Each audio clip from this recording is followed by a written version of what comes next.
اعوذ باللہ من الشیطان الرجیم پناہ مانگتا ہوں میں اللہ کی شیطان مردود سے۔ بسم اللہ الرحمن الرحیم شروع اللہ کا نام لے کر جو بڑا مہربان نہایت رحم والا ہے۔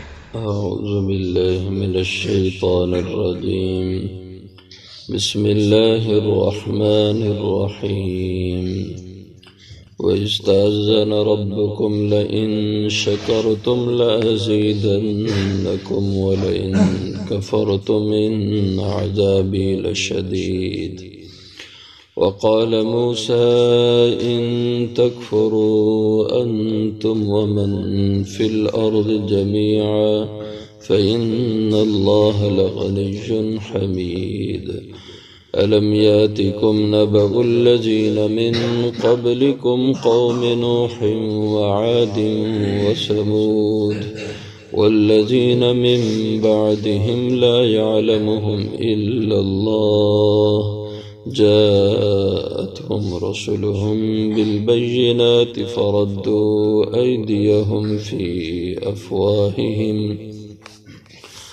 وقالوا إنا كفرنا بما أرسلتم به وإنا لفي شك مما تدعوننا إليه مريب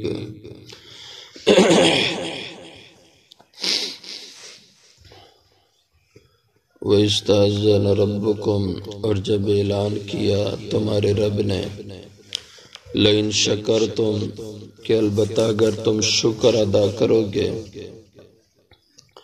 لَأَزِيدَنَّكُمْ البتہ تمہیں زیادہ دوں گا وَلَئِن كَفَرْتُمْ اور البتہ اگر تم ناشکری کرو گے ان عذابی لشدید تو بے شک میرا عذاب میری سزا البتہ سخت ہے۔ وقال موسیٰ اور فرمایا موسیٰ علیہ السلام نے ان تکفروا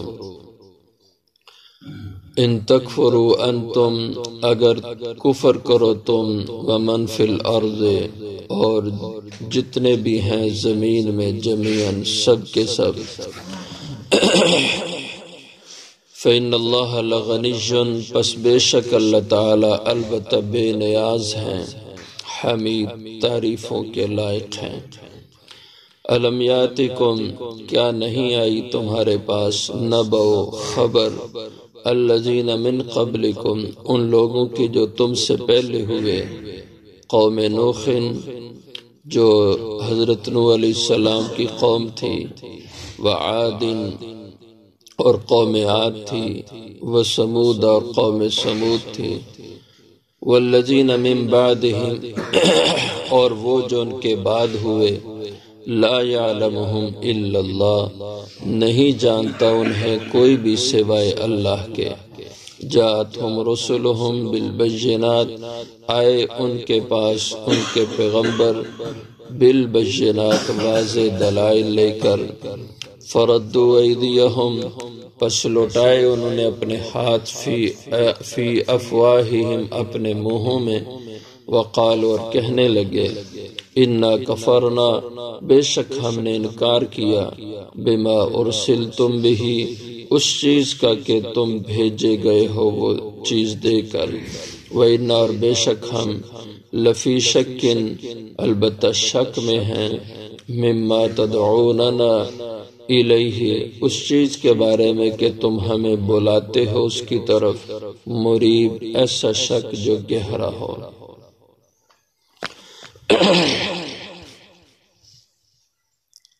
حضرت موسیٰ علیہ السلام کا ذکر ہو رہا ہے۔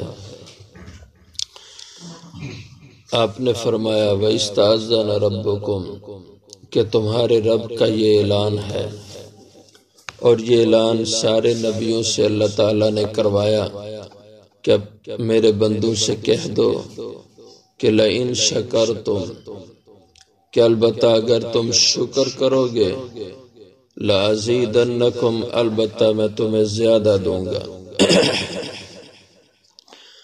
شکر یہ زبانی بھی ہوتا ہے اور عملی بھی ہوتا ہے اور اصل شکر اور شکر کی جو حقیقت ہے وہ یہی ہے کہ عمل سے شکر ادا کیا جائے۔ زبان سے تو یہی ہے کہ اللہ کی ہر نعمت استعمال کر کے انسان کہے الحمدللہ، اللہ کا شکر ادا کرے، اور عملی شکر یہی ہے کہ اللہ تعالیٰ کی اطاعت کرے، اللہ کے حکموں کو پورا کرے کہ اس نے انعامات سے نوازا، اب اس کا حق ہے کہ اس کی اطاعت کرے، اس کی تابعداری کرے۔ یہ اصل شکر کی حقیقت ہے، اور شکر کی ادائیگی کی سب سے جامع قسم کی ادا جس میں پورے جسم کا شکر ادا ہو سکے، جسم میں جتنی اللہ کی نعمتیں ہیں سب کی طرف سے اس کا بدلہ ادا ہو سکے، یہ شکر کامل کی جو شکل ہے یہ نماز ہے، کہ نماز کے اندر انسان کے ہاتھ بھی اللہ کے آگے جھکتے ہیں، اس کا سر، آنکھیں، کان، چہرہ سب اللہ کے حضور جھک جاتے ہیں، پورے کا پورا جسم اللہ کی ذات کے آگے جھک جاتا ہے، اور یہی شکر ہے کہ پورے کے پورے اعضائے انسانی اللہ کے حضور جھک جائیں، یہ شکر ہے۔ اس لیے شکر کی سب سے کامل جو شکل ہے وہ نماز ہے۔ اس لیے نماز کی پابندی اگر انسان کرے تو اللہ کے انعامات کا صحیح طور پہ شکر ادا ہو جاتا ہے۔ تو فرمایا لئن شکرتم، البتہ اگر تم شکر ادا کرو، لأزیدنکم، تو البتہ تمہیں میں زیادہ دوں گا، کہ جو نعمت تمہیں ملی ہے اس نعمت پہ تم نے اپنے رب کا شکر ادا کیا تو ایک تو اللہ اس نعمت کو اور بڑھا دیں گے، وہ نعمت تم سے چھینے گی نہیں، اور اس نعمت پہ شکر ادا کرنے سے ایک تو اس نعمت میں اضافہ ہوگا، وہ نعمت اس کی تکمیل ہوگی، اور دوسرا شکر کی برکت سے اللہ اور نعمتوں سے تمہیں نوازیں گے، یہ ہے نعمتوں کا بڑھانا۔ لَأَزِيدَنَّكُمْ، البتہ تمہیں میں زیادہ دوں گا، تمہاری نعمتوں کو بڑھا دوں گا۔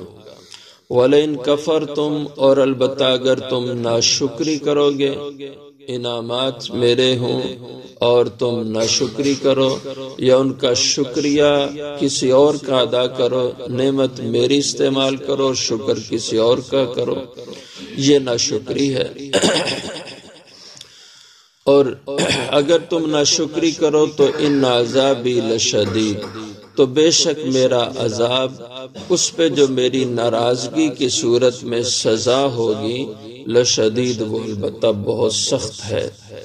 ایک تو اس کی سزا یہی ہے کہ اگر کسی نعمت کو پایا، اس کو استعمال کیا اور رب کا شکر ادا نہیں کیا، الٹا ناشکری کی، تو اللہ تعالیٰ وہ نعمت چھین لیں گے اور مزید نعمت سے اس کو محروم کر دیا جائے گا۔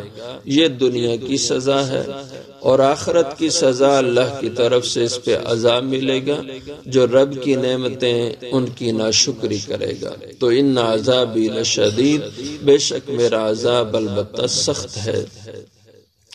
وقال موسیٰ ان تکفروا انتم، اور فرمایا موسیٰ علیہ السلام نے کہ اگر تم کفر کرو، ومن فی الارض جمیعا، اور جتنے بھی زمین میں ہیں سب کے سب، سارے انسان جن اللہ کی ناشکری پہ اتر آئیں اور سب کے سب اللہ کی ذات کے ساتھ کفر کرنے والے ہو جائیں، تو اس کی وجہ سے اللہ کی بادشاہی میں، اس کی کبریائی اور عظمت میں ذرا برابر بھی فرق نہیں آئے گا۔ فَإِنَّ اللَّهَ لَغَنِيٌّ حَمِيدٌ، تو بے شک اللہ تعالیٰ البتہ بے نیاز ہیں، تمہارے ایمان لانے سے بے نیاز ہیں اللہ تمہاری عبادتوں سے، اور تمہاری اطاعت سے اللہ بے نیاز ہیں، اس کو کوئی فرق نہیں پڑتا کہ کوئی ایک بھی اس کے آگے نہ جھکے۔ حمید وہ تو خود ایسی ذات ہے جو ستودہ تعریف ہے، اس کی تعریفیں ہی تعریفیں ہیں. تم اگر اس کی تعریف نہ کرو، اس کی توحید نہ بولو، اس پہ ایمان نہ لاؤ، تو تمہارے سوا کتنی مخلوقات ہیں، ذرہ ذرہ کائنات کا اس کی تعریفیں کر رہے ہیں. اس لیے وہ تمہاری تعریفوں کا محتاج نہیں، تمہارے ایمان اور عبادت کا محتاج نہیں ہے. لغنی حمید، وہ اپنی ذات میں تم سب سے بے نیاز ہے، حمید تعریفوں کے لائق ہے. ہاں ایمان لاؤ، تم عبادت کے راستے پہ چلو، تمہارا فائدہ ہے. تمہاری دنیا بھی فائدے والی ہو جائے گی اور تمہاری آخرت بھی بہترین ہو جائے گی. تو اطاعت میں تمہارا نفع ہے اور نہ کرنے کی صورت میں رب کا کوئی نقصان اور بگاڑ نہیں ہے. فرمایا دیکھ لو، پہلے تم سے لوگ آئے اور انہوں نے اللہ کی ذات کے ساتھ کفر شرک کیا اور اللہ کا کچھ بھی نہیں بگاڑ سکے. اللہ کی بادشاہی میں ذرا بھی فرق نہیں آیا. ہاں فرق آیا تو یہ کہ وہ خود کو تباہ کر بیٹھے اور اپنے آپ کو انہوں نے نقصان میں ڈال دیا. تو فرمایا الم یاتکم، کیا نہیں آئی تمہارے پاس نبأ الذین، خبر ان لوگوں کی، من قبلکم جو تم سے پہلے ہو چکے. قوم نوح، حضرت نوح علیہ السلام کی قوم تھی. جب انہوں نے کفر کیا اور شرک کیا، اللہ کی نافرمانی کی، تو اللہ نے پانی کا عذاب بھیج کر اس میں ساری قوم کو ڈبو دیا. اللہ کا کیا ہوا؟ انہوں نے اپنا نقصان کیا. وعاد، اور قوم عاد تھی، اللہ نے ان کی طرف حضرت ہود علیہ السلام کو بھیجا اور ان کو اللہ نے دنیا کی نعمتوں سے نوازا. آسودہ حال، قداور اور تندرست اور توانا یہ لوگ تھے، بڑے بڑے قد اور مضبوط اعضاء کے مالک تھے. اسی وجہ سے انہوں نے یہ اعلان کیا، قالوا من اشد منا قوة. قرآن کریم میں آتا ہے وہ کہنے لگے ہم سے زیادہ طاقتور اس دنیا میں کون ہے. لیکن جب اللہ کی پکڑ آئی تو اللہ نے ان پہ ہوا کو مسلط کیا. آندھی اور طوفان آیا اور اس نے اٹھا کے ان کو دور دور پھینک دیا اور آپس میں پٹخا کے ان کو تباہ اور برباد کر دیا. اور جب عذاب تھما تو وہ زمین پر ایسے بکھرے ہوئے تھے، آبادیوں میں میل میل، 2-2 3-3 میل تک ان کے جسم پڑے ہوئے تھے اور یوں نظر آ رہے تھے کأنہم اعجاز نخل خاویہ، جس طرح کے کھجوریں کاٹ کے کسی نے پھینک دی ہوں. یوں اللہ کے عذاب کے بعد ان کی حالت. وثمود، اور قوم سمود، اللہ تعالیٰ نے ان کی اصلاح کے لیے، ان کو درست کرنے کے لیے حضرت صالح علیہ السلام کو بھیجا. اور یہ قوم عاد کے بعد انہی کے باقی ماندہ ان کی نسل سے یہ لوگ تھے قوم سمود والے. لیکن انہوں نے بھی بات نہیں مانی. اللہ تعالیٰ نے ان کو بھی پکڑا اور ان پہ اللہ کا عذاب آیا. حضرت جبریل علیہ السلام نے ایک خوفناک چنگھاڑ ان کے اوپر مسلط کی جس سے زلزلہ پیدا ہوا اور پھر اس آواز سے ان کے جگر کلیجے پھٹ گئے اور اللہ نے ان کو تباہ و برباد کر دیا. تو فرمان کے احوال کو دیکھ، سن لو، پڑھ لو کہ جب انہوں نے کفر کیا اللہ کا کیا بگاڑا، خود کو نقصان میں ڈالا. والذین من بعد، اور ان کے بعد بھی بہت سی قومیں آئیں، لا یعلمہم الا اللہ، ان کو کوئی نہیں جانتا سوائے اللہ کے. بڑی تعداد میں پیغمبر ہوئے، ان کی قومیں ہوئیں. جاءتہم رسلہم بالبینات، آئے تھے ان کے پاس ان کے پیغمبر، ان کے رسول بالبینات، جو ان کی سچائی کی بہت واضح قسم کی دلیلیں ان کے پاس تھیں، لیکن لوگوں نے نہیں مانے. فردوا ایدیہم، پس لوٹا لیے اپنے ہاتھ ان لوگوں نے، فی افواہہم، اپنے منہوں میں. یعنی جب نبیوں نے آ کر انہیں اللہ کی توحید کی بات سمجھائی، آخرت کی بات سمجھائی، تو ان لوگوں کو یقین ہی نہیں آتا تھا کہ یہ کوئی باتیں بھی ہیں. ان کو وہ بیکار قسم کی باتیں سمجھنے لگے اور تعجب سے اپنے منہوں پر اپنا ہاتھ رکھنے لگے کہ یہ کیا بات کہہ رہے ہیں. یہ بھی کوئی بات ہے کہ انسان مر جائے گا، مٹی میں مل جائے گا، پھر زندہ ہوگا؟